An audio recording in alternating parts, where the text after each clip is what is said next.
Hello everyone! Today we're going to be making ribs and Shane's going to show you what we're going to do first. So first what we're going to do is I'm going to take off the silver skin, and we don't have a smoker, so we're going to oven bake these. So first I typically would get up an edge and start to cut it off, and it'll take off the silver skin pretty easily. And whatever excess, I just throw it to the side just so it's out of the way. And you take your time with it, try to get all of it off.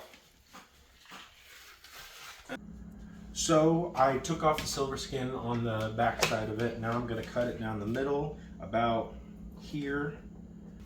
Alright, first thing we're going to do is we're going to use mustard. Today we're using spicy mustard, but we also have regular yellow mustard, and either of it can be used for a binder. Just good liberal amount. Good.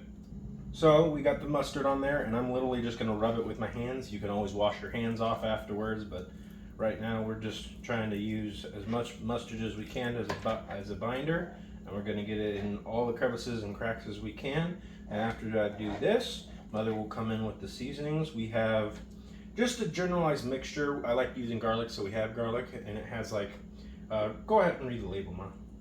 Say what it has in it. It has honey granules, maple sugar, sea salt, smoked paprika, sweet paprika, ancho chili, onion, rosemary, and mustard seed.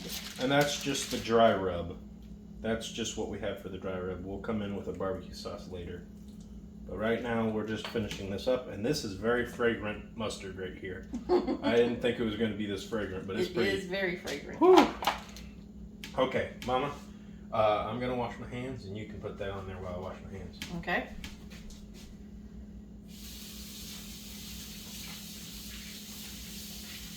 And Shane said, and I quote, "If it looks like there's too much seasoning, you've got about just the right amount." Is that enough? Get it on all the bits and pieces, all the sides over here. So that looks like the right amount. Do you put it on the bottom too? Yeah, I put it on the bottom. Okay. So we'll flip it over like that, and that excess we can just use for other things or whatever. Spread it out. It's really hard to spread it when you have a binder. That's the purpose of the binder. It keeps it in place. That looks good. We're going to cook them 2 hours on 350, and we'll get back to you on what the finished product looks like. Here's the last thing. Halfway through, I always flip them. You don't have to do that. I just always do it. If it's an even amount of time, I flip it halfway through.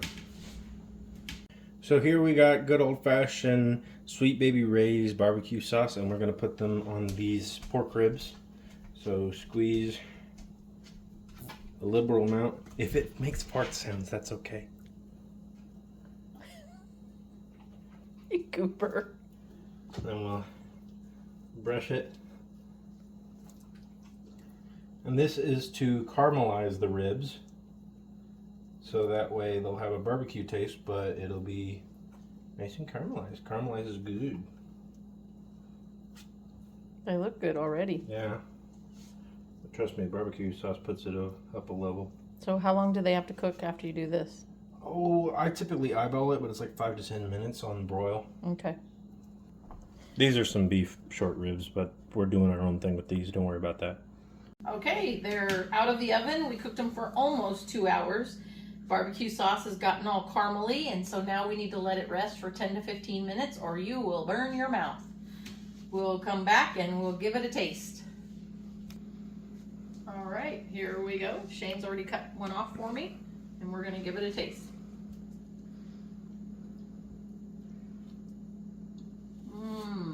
Very good flavor. Very tender. And I'm not a mustard fan, but you can't really taste the mustard. It is very delicious. And that's how you make oven-baked pork ribs.